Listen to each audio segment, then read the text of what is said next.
The red warning lights flashed across Luna Station's main control room. Commander Minho Park stood behind the massive screen that showed Earth floating in the darkness of space. His coffee had gone cold hours ago, but he did not care. Today was different.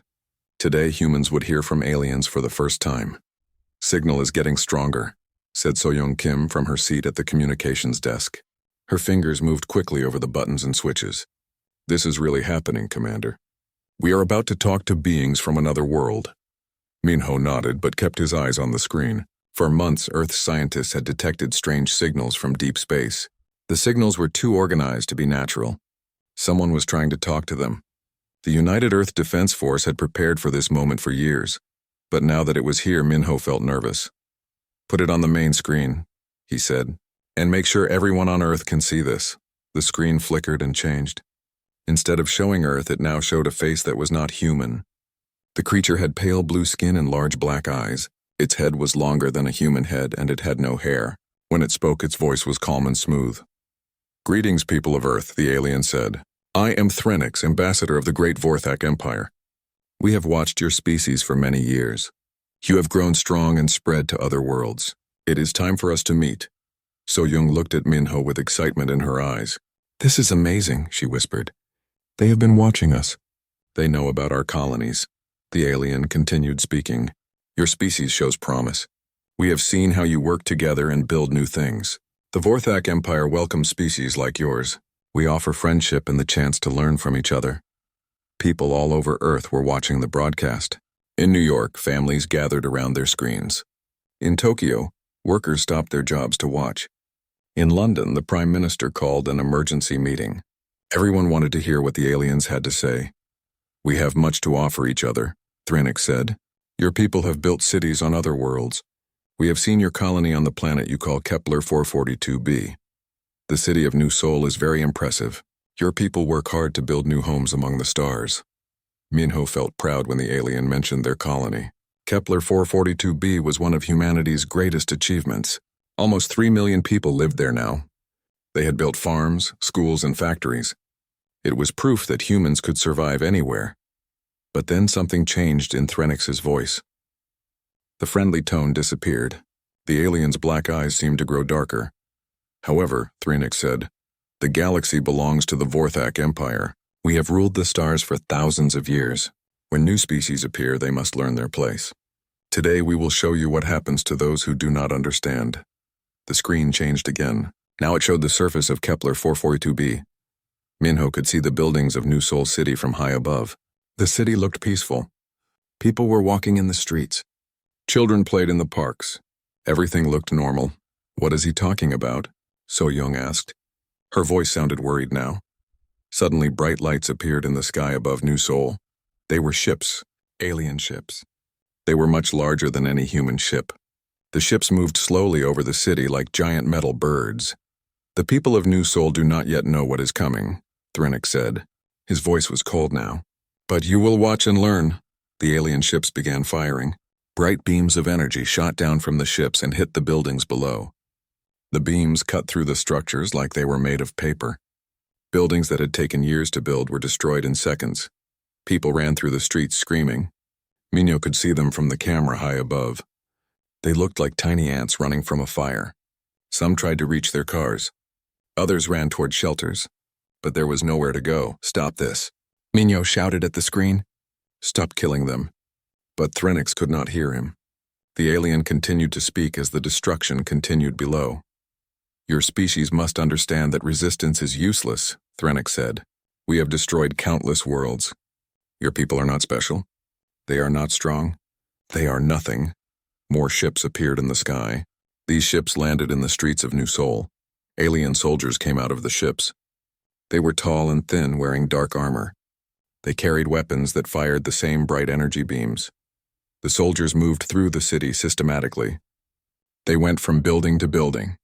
Anyone they found was killed instantly. Families hiding in their homes. Workers trapped in their offices. Children hiding in schools. No one was spared, So-Young was crying now. "There are families down there," she said. "Children. Why are they doing this?" The killing continued for hours. The aliens took their time. They wanted everyone on Earth to see what they were doing. They wanted humans to feel fear. Minho thought about the people he knew on Kepler 442b. Admiral Jiho Lee's wife and 2 children lived there.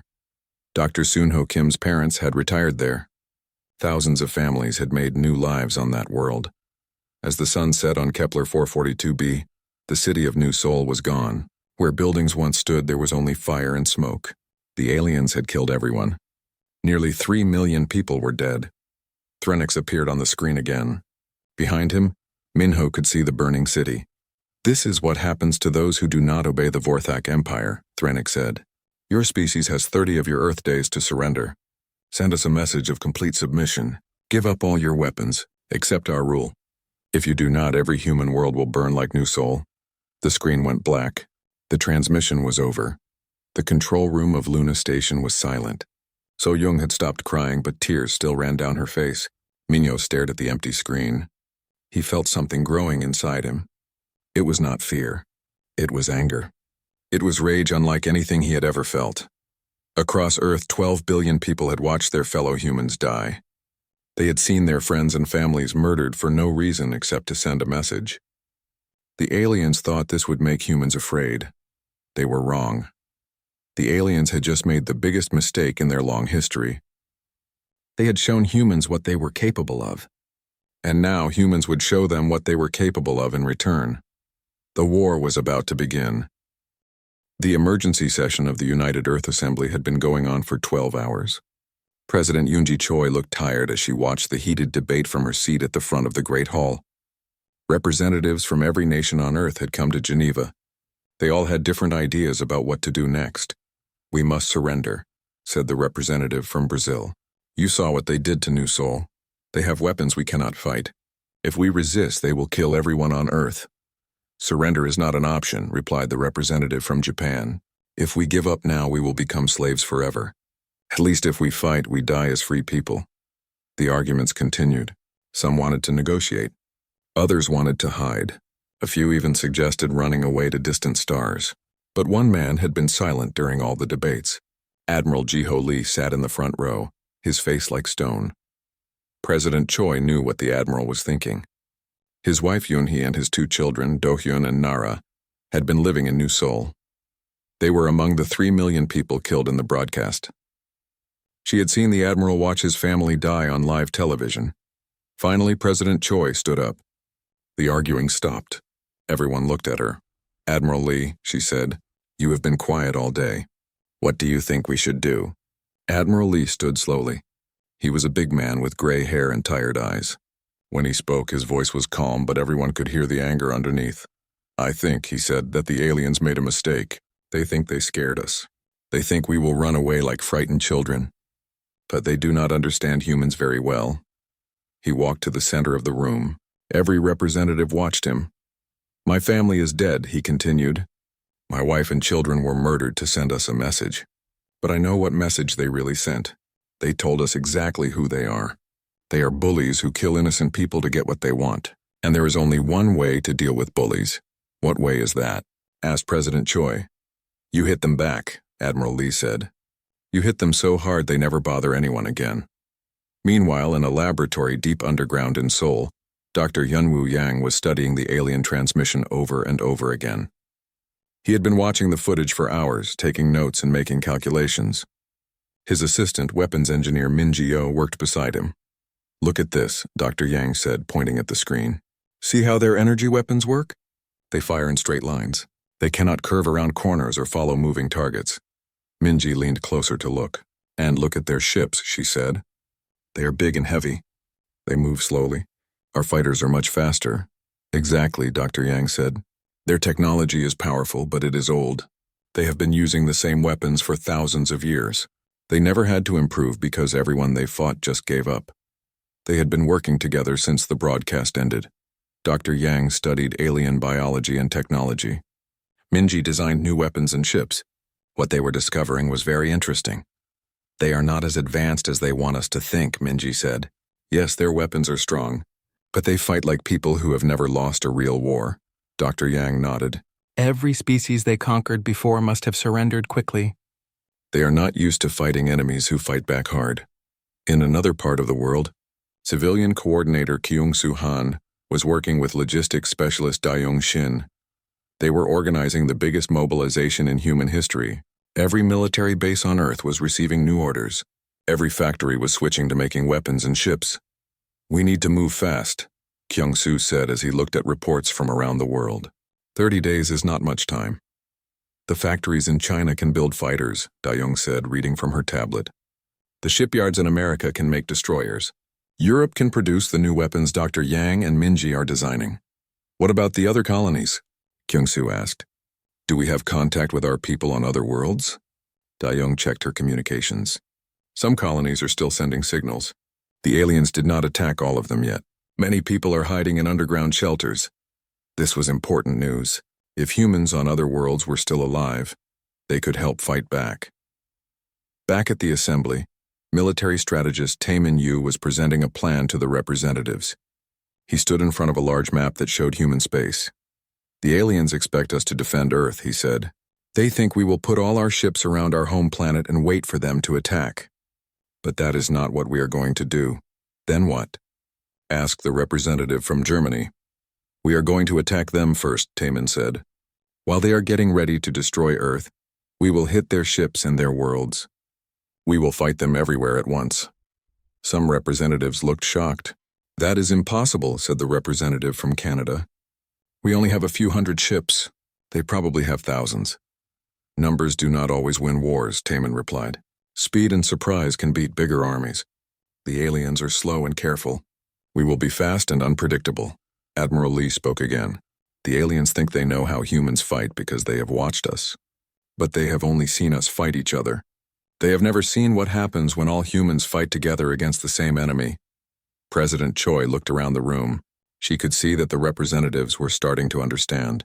Fear was being replaced by determination. "What are you proposing?" she asked. "Total war," Admiral Lee said. "Every human, every ship, every weapon. We fight with everything we have. We show these aliens what happens when they murder our families." Dr. Yang and Minji had made another discovery. They found old crash sites where alien ships had fallen to Earth years ago. The wreckage contained technology that humans could study and copy. "These ships are hundreds of years old," Minji said as she examined a piece of alien metal. "But the ships that attacked New Seoul look almost exactly the same. They have not improved their technology at all. That is their weakness," Dr. Yang said. "They became too comfortable. They stopped trying to get better because no one ever challenged them.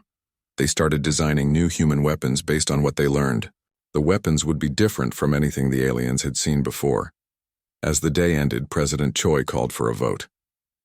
All in favor of Admiral Lee's plan for total war. Hands went up around the room. Not everyone voted yes, but most did. Humanity had made its choice. Kyung-Soo and Dayoung worked through the night. Messages went out to every human colony that could still receive them. The message was simple: hide, survive, and get ready to fight back. So Young Kim, the communications officer from Luna Station, was put in charge of intelligence. Her job was to coordinate with humans hiding on other worlds and gather information about alien movements. "The aliens think they broke us," she said to Minho as they worked together. "They have no idea what they actually did." "What did they do?" Minho asked. "They united us," So Young replied. "Before today, humans argued about everything. Different countries, different ideas, different goals. But now we all want the same thing." "What is that?" "Revenge." The 30-day countdown had begun. The aliens were coming to accept humanity's surrender. Instead, they would find 12 billion angry humans ready for war. Admiral Lee stood on the bridge of humanity's newest battleship. Through the window, he could see Earth below. Somewhere out there, alien ships were already moving toward the solar system. "Let them come," he said quietly. "Let them come and see what humans do to those who hurt our families." The preparations continued day and night. Humans had 30 days to get ready for the fight of their lives. It would not be easy. Many would die, but they would not surrender. The aliens had wanted to send a message with the destruction of New Seoul. They had succeeded. The message was clear. Humans and aliens could not both exist in the same galaxy. One of them had to go. Earth had become a giant weapons factory. Every city, every town, every village was working to build ships and weapons for the coming war. Admiral Lee stood in the main construction bay of the Luna shipyards. watching workers put together humanity's first real war fleet. "How many ships will be ready in time?" he asked engineer Minji. Minji checked her tablet. 200 fighters, 50 destroyers, and 12 heavy cruisers. Not as many as we hoped, but they are fast and deadly. The ships being built were unlike anything humans had made before. They were designed based on Dr. Hyunwoo Yang's studies of alien technology and human military history. Each ship was built for one purpose: to destroy alien vessels as quickly as possible. The aliens build their ships to last a long time, Minji explained as they walked past a new destroyer. They make them heavy and strong. But our ships are different. We made them light and fast. Admiral Lee nodded. "Show me the weapons." They moved to the weapons testing area. Dr. Yang was there working with a team of scientists. They had created new types of missiles and energy weapons based on alien technology they had recovered from old crash sites. "We learned something important," Dr. Yang said. "The aliens have never fought an enemy that uses nuclear weapons. They stopped using them thousands of years ago because they thought they were too dangerous. But humans still use them," Admiral Lee said. "Exactly. We can hit them with weapons they have never seen in battle. Their ships are not protected against nuclear explosions." This was good news. Humans had thousands of nuclear weapons. If alien ships could not defend against them, humanity had a real chance. Meanwhile, in a secret facility in Japan, naval architect Hana Jian was working on an even more important project. She was designing ships that could travel faster than anything the aliens had. "The alien ships are big and slow," she explained to Commander Minho Park, who had been sent to check on her progress. "They move like old cargo ships. Our new ships will move like racing cars." She showed him the blueprints. The ships were small compared to alien vessels, but they were incredibly fast. They could strike quickly and then escape before the aliens could fight back. "This is called hit-and-run tactics," Hana said. "Humans have used this strategy for thousands of years. Attack fast, cause damage, then disappear before the enemy can respond." Commander Park studied the designs. "The aliens have never seen fighting like this?" "Never. Every species they conquered before fought the same way they do. Big ships, heavy weapons, standing and fighting until one side wins. But humans fight differently." While the ships were being built, Kyung-Soo Han was working on something just as important. He was organizing resistance groups on worlds that the aliens had already taken. Many humans had survived the attacks by hiding in underground shelters. His assistant, Da-Young Shin, had been in contact with survivors on 17 different worlds. "They are scared, but they want to fight back," she reported. "They just need to know when." "Soon," Kyung-Soo said.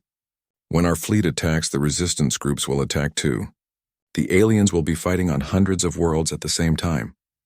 The aliens had made another mistake. They thought destroying the cities was enough to control the planets. But humans had built shelters and underground bases. Thousands of people were still alive and angry. Dr. Yang had made another important discovery.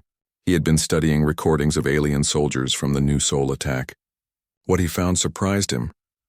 "The alien soldiers are not very good fighters," he told Admiral Lee. "They move slowly and do not react quickly to changes. They have been winning fights for so long that they forgot how to handle real combat." "What do you mean?" Admiral Lee asked.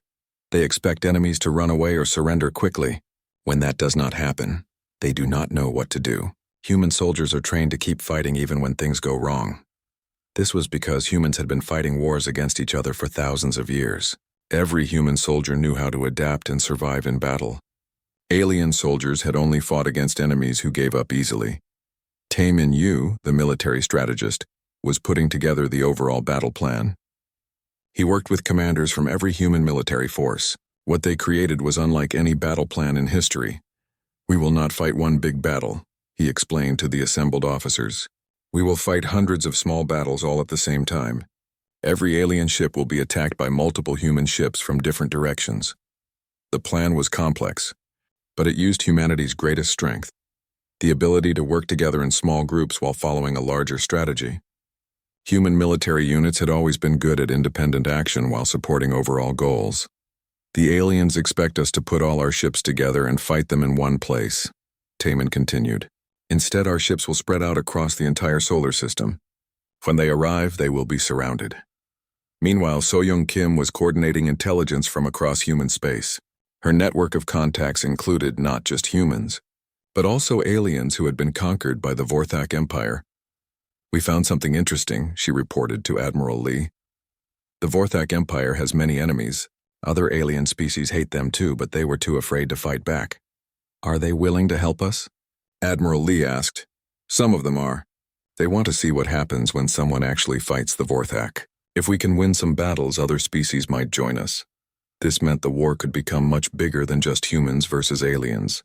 If other species joined the fight, the Vorthak Empire could face rebellion on many worlds." As the days passed, humanity's preparations became more intense. Factories worked day and night. Military bases trained new soldiers. Scientists developed new weapons. Every human was working toward the same goal. Admiral Lee received regular reports from around the solar system. Defense platforms were being built around every planet. Asteroid belts were being turned into missile bases.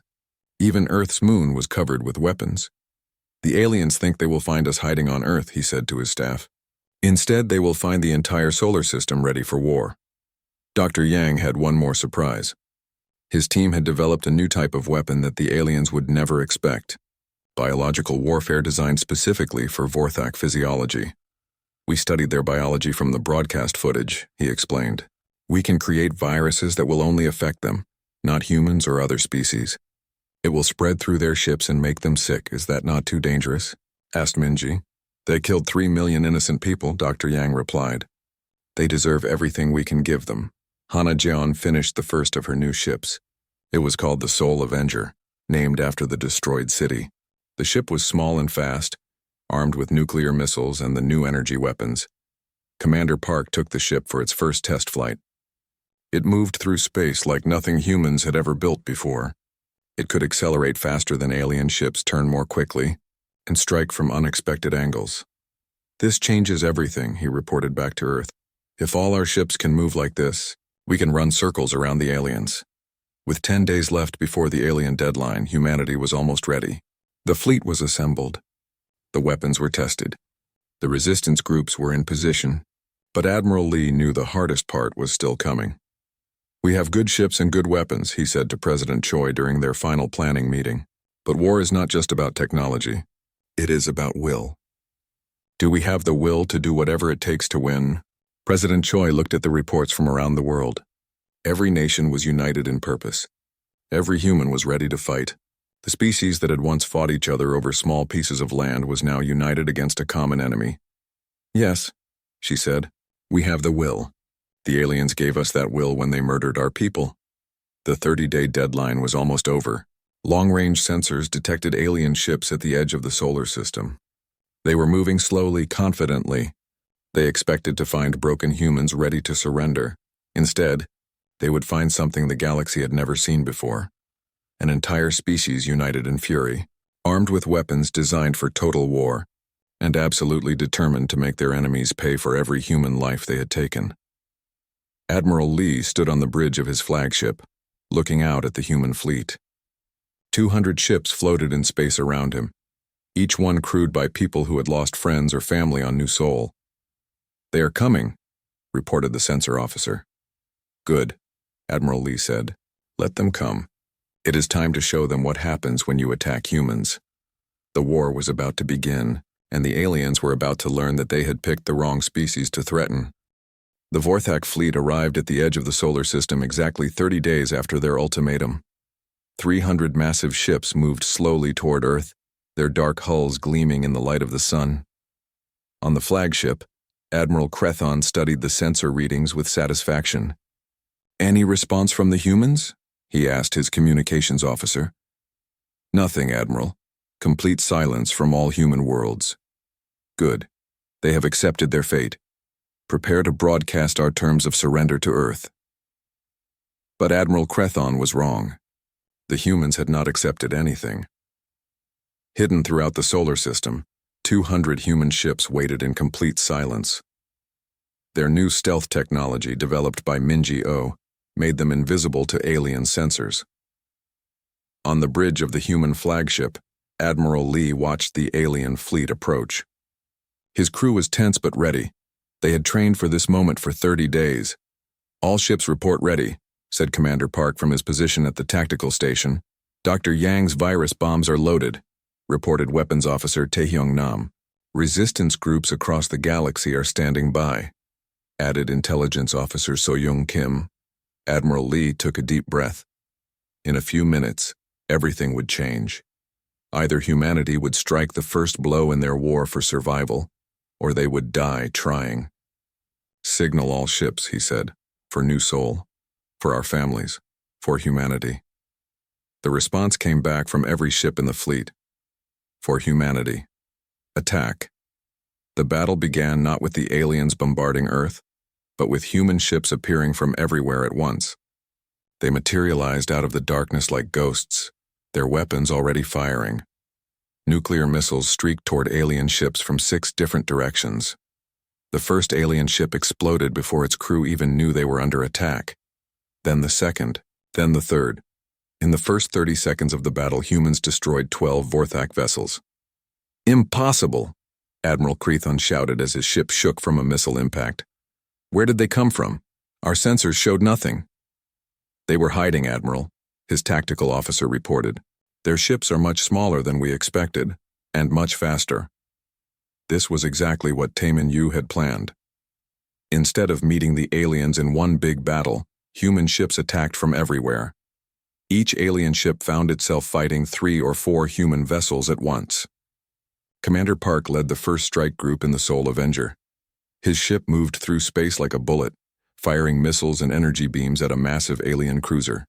The alien ship tried to turn its weapons toward him, but it was too slow. By the time it could aim, Park was already behind it, attacking from a new angle. Their ships cannot keep up with us, he reported over the radio. They are too big and slow. This was the first surprise for the aliens. They had built their ships to be powerful and intimidating, but human ships were designed for speed and agility. The aliens found themselves fighting an enemy that moved like nothing they had ever seen. The second surprise came when Dr. Yang's biological weapons reached their targets. The virus bombs exploded near alien ships, releasing clouds of engineered bacteria that passed through their hulls and into their air systems. Within minutes, alien crew members began falling sick. The virus attacked their nervous systems, making them weak and confused. Ships that had been fighting effectively suddenly stopped moving as their crews collapsed. What is happening to our people? Admiral Crethon demanded. Some kind of biological attack, his medical officer replied. The humans have created a disease that only affects us. Our immune systems cannot fight it. The aliens had never faced biological warfare before. They considered it primitive and barbaric. They had no defenses against it and no experience treating it. Meanwhile, across the galaxy, Kyungsoo Han's resistance network activated. On 17 different worlds, humans who had been hiding in underground shelters emerged and began attacking alien installations. On the planet Rigel 7, engineer Jinwoo Park led 50 survivors in an attack on the alien command center. They used explosives made from mining equipment to destroy the building and its communication arrays. On Centauri 3, teacher Yuna Lee organized civilians to sabotage alien supply depots. They poisoned fuel supplies and destroyed ammunition storage facilities. The aliens suddenly found themselves fighting on dozens of worlds at once. Their empire, which had seemed so strong, began to shake as rebellions erupted everywhere. Admiral, reported Crethon's communications officer, we are receiving distress calls from throughout the empire. Humans are attacking our bases on every occupied world. How is that possible? We killed all the humans on those worlds. Apparently not, Admiral. Thousands of them were hiding underground. This was the third surprise. The aliens had thought that destroying cities was enough to conquer planets, but humans had built hidden shelters and prepared for exactly this kind of attack. Back in the solar system, the space battle was going badly for the aliens. Human ships continued to appear from unexpected directions, strike quickly, and disappear before the aliens could respond. Hana Jeon's ship designs proved devastatingly effective. The human vessels could accelerate faster, turn sharper, and strike from angles that alien weapons could not cover. Every few minutes, another alien ship exploded. We need to retreat and regroup, Crethon's tactical officer suggested. Their tactics are unlike anything we have seen. No, Crethon replied. We have more ships. We can outlast them. But this was another mistake. The aliens were used to fighting enemies who stood still and traded shots until one side won. They did not understand that human military doctrine was based on avoiding enemy strengths and attacking weaknesses. Dr. Yang's biological weapons continued to spread through the alien fleet. Ship after ship found its crew too sick to fight effectively. Some ships drifted helplessly as their entire crew fell unconscious. "Their biological attack is spreading," reported the alien medical officer. "Every ship that gets close to the infected vessels becomes infected too." Admiral Lee watched the battle from his flagship. The plan was working better than he had hoped, but he knew this was just the beginning. "Signal Group 2, he ordered. "Begin Phase 2 of the attack." Phase 2 was even more aggressive. Instead of just attacking alien ships in the solar system, human forces launched strikes against alien worlds throughout their empire. Fast attack ships, loaded with nuclear weapons, began hitting Vorthak colonies and military bases. The aliens had spread their empire across hundreds of star systems. They had always assumed their enemies would fight defensively, trying to protect their own worlds. They never expected humans to attack the alien homeland while defending Earth. Intelligence Officer So-Young Kim coordinated the attacks from her command center. "Strike teams have reached the Vorthak core systems," she reported. "They are attacking military shipyards and supply bases." "Good," Admiral Lee replied. "Show them that nowhere is safe." This was the fourth surprise for the aliens. Human strategy did not focus on protecting territory. Instead, humans focused on destroying the enemy's ability to make war. Every alien shipyard, every supply depot, every communications hub became a target. On the alien homeworld of Vorthak Prime, panic spread as human ships appeared in orbit and began bombing military facilities. The aliens had not been attacked on their home planet for over 1,000 years. "How did they get here so fast?" demanded the Vorthak High Command. "Our ships just reached their solar system." "They must have sent attack groups in multiple directions," their strategist replied. "While we focused on Earth, they prepared to strike our worlds." The human attacks were coordinated perfectly. While the main alien fleet was busy fighting in the solar system, their empire was being torn apart from within. Da Yongxin monitored the resistance activities from Earth. 17 worlds now have active human resistance movements, she reported. They are disrupting alien supply lines and communication networks. The aliens were discovering that their empire was much weaker than they thought. They had ruled through fear and intimidation, but they had never built strong defenses against determined enemies. As the battle in the solar system continued, more alien ships fell victim to human tactics. The humans fought like no enemy the aliens had ever faced. They used nuclear weapons, biological warfare, hit-and-run attacks, and simultaneous strikes across the entire galaxy.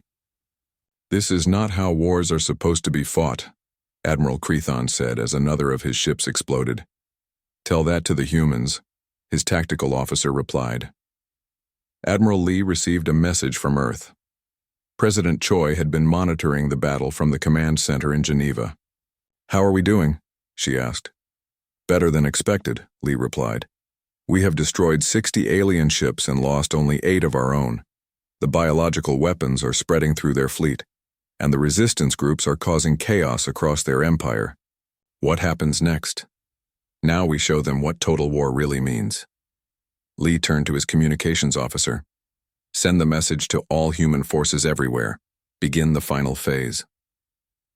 The final phase was the most ambitious part of the human plan. Instead of just defending and attacking, humanity would attempt to capture alien worlds and technology. If they could take control of alien shipyards and weapons factories, they could build an even larger fleet. As the first day of the war ended, the aliens were in retreat. Their mighty fleet had been cut in half. Their empire was in rebellion. 6 months after the first battle, Admiral Lee stood in the ruins of the Vorthak Imperial Palace. The once mighty building had been reduced to broken stone and twisted metal. Through the holes in the ceiling, he could see human ships flying overhead, patrolling the skies of the alien homeworld. The Vorthak Empire was finished. What had started as humanity's desperate fight for survival had become the complete destruction of the galaxy's oldest tyranny. Every Vorthak military base was captured or destroyed. Every alien fleet was scattered or surrendered. The empire that had ruled the stars for thousands of years was gone. "Bring him in," Admiral Lee said to his guards. The soldiers brought in Thranix, the alien ambassador who had broadcast the destruction of New Sol. The creature that had once seemed so proud and threatening now looked broken and afraid. His pale blue skin was dirty and his large black eyes were filled with fear. "You remember me?" Admiral Lee asked. "I am the admiral whose family you murdered on live television." Thranix tried to speak, but no words came out. He had watched his entire civilization fall in just 6 months. He had seen human armies sweep across the galaxy like a storm of destruction. Nothing in his long life had prepared him for this. "You made a mistake," Admiral Lee continued. "You thought killing my family would make humans afraid. Instead, you made 12 billion people angry. And angry humans are the most dangerous force in the galaxy." The war had not lasted long, but it had been total. Human forces had used every weapon they could imagine. Nuclear missiles destroyed alien fleets. Biological weapons killed alien crews. Human soldiers had fought with a fury that terrified their enemies. But the most effective weapon had been something the aliens never expected: other alien species joining the human cause. Once they saw that the Vorthak could be defeated, dozens of conquered species rose up in rebellion. Dr. Hyunwoo Yang entered the ruined throne room, carrying a tablet with the final casualty reports. "The numbers are complete," he said to Admiral Lee. "Vorthak military losses total. Their government destroyed. Their ability to make war eliminated. And human losses?" Admiral Lee asked. "High, but acceptable. We lost 40,000 soldiers and 30 ships. But we saved billions of lives across the galaxy. The cost had been terrible, but it was nothing compared to what the aliens had planned. Intelligence gathered from captured Vorthak computers showed they intended to kill every human in the galaxy, not just those on Earth." President Choi arrived from Earth that morning, along with representatives from every human colony. They had come to witness the end of the war and decide what to do next. "What should we do with the surviving Vorthak?" she asked Admiral Lee. There were still millions of alien civilians alive on various worlds. They had not been soldiers or leaders, just ordinary people living under the Empire's rule. Some humans wanted revenge against all of them. Others argued for mercy. "We are not like them," Admiral Lee said after thinking for a moment. "We do not kill innocent people. The civilians will be allowed to live, but they will never again have the power to threaten anyone." This decision would define humanity's future role in the galaxy. They had proven they could destroy their enemies completely, but they chose not to commit genocide. This made other alien species trust humans more than they had ever trusted the Vorthak. So Young Kim had been working with representatives from 17 different alien species. All of them had been conquered by the Vorthak at some point in their history. Now they wanted to work with humans to build something better. They want to form an alliance, she reported to President Choi, "a coalition of free worlds that will protect each other from future tyrants."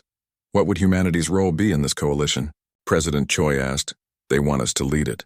After what we did to the Vorthak, every species in the galaxy respects human military power. But more importantly, they trust us because we showed mercy to defeated enemies." This was not what humanity had expected when the war began.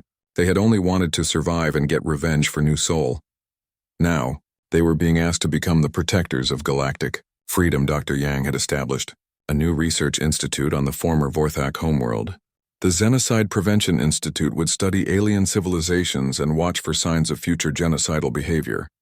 Never again would a species be allowed to grow powerful enough to threaten entire worlds. "We learned something important from this war," Dr. Yang explained to a gathering of alien diplomats. "The Vorthak became evil because no one ever stopped them. They grew more cruel with each victory, until they thought they could kill anyone they wanted. How do we prevent this from happening again?" asked the representative from the Zephyrian Republic. "We watch. We prepare. And if necessary, we fight. The galaxy must never again allow bullies to grow this powerful." Meanwhile, engineers Minjio and Hanajon were working on a new project. Instead of designing ships for war, they were creating vessels for exploration and protection.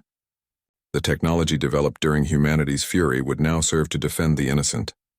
"These new ships will patrol the galaxy," Minji explained to Admiral Lee. "If any species tries to follow the Vorthak example, we will stop them before they can hurt anyone." The ships were based on human military designs but modified for peacekeeping. They were fast enough to respond quickly to threats, but armed only with non-lethal weapons for subduing aggressors. Kyung-Soo-han was organizing the reconstruction of worlds damaged by the Vorthak. His teams included not just humans, but volunteers from dozens of species who wanted to help rebuild what the Empire had destroyed. New Sol will be rebuilt, he announced at a ceremony on Kepler 442b. But it will not just be a human city. It will be a symbol of what free peoples can accomplish when they work together. The new city would be bigger and more beautiful than the original.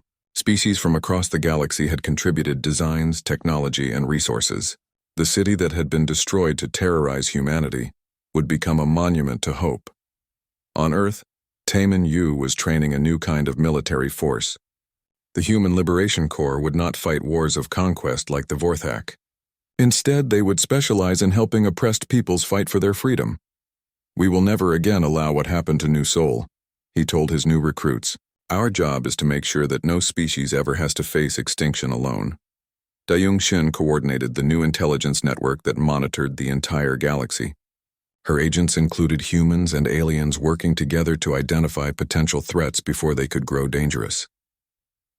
The Vorthak ruled through fear and secrecy, she explained to her team. We will prevent future tyrants by watching for their early warning signs and stopping them quickly.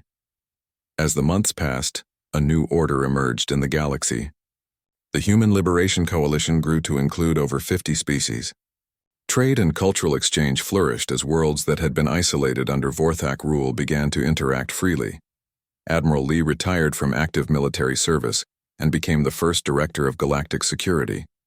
His job was to coordinate the coalition's defenses and ensure that no single species could ever again threaten all the others.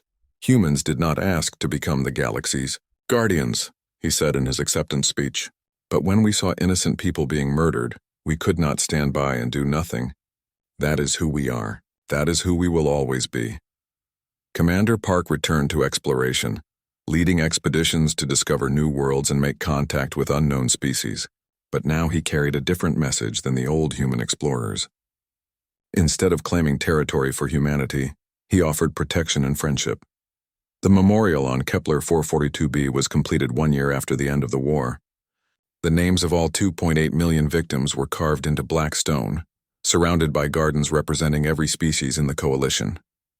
Admiral Lee spoke at the dedication ceremony. These people died because evil beings thought they could use murder to control others, he said. Their deaths were not in vain. They became the spark that lit a fire across the galaxy. They showed us that some things are worth fighting for. No matter the cost. President Choi, now serving as the first president of the Galactic Coalition, announced humanity's promise to the galaxy. Never again will genocide go unanswered. Never again will the strong be allowed to prey upon the weak. We have seen what evil looks like when it goes unchallenged. We will not let it happen again. The Vorthak had thought they were making an example of humanity when they destroyed New Sol. They were right, but not in the way they intended. Humanity became an example for the entire galaxy of what could be accomplished when good people refused to surrender to evil. In the ruins of the Vorthak Imperial Palace, a new flag now flew. It showed a blue circle representing Earth, surrounded by stars representing all the free worlds of the galaxy. The symbol that had once marked the center of an empire of fear now marked the beginning of an alliance of hope. Thranix spent his remaining years in a comfortable prison, writing his memoirs. In them, he tried to explain to future generations how the mighty Vorthak Empire had fallen so quickly. We misunderstood everything about humans, he wrote. We thought they were weak because they valued peace. We thought they were divided because they argued among themselves. We thought they would surrender because other species had surrendered to us. We were wrong about all of it. Humans are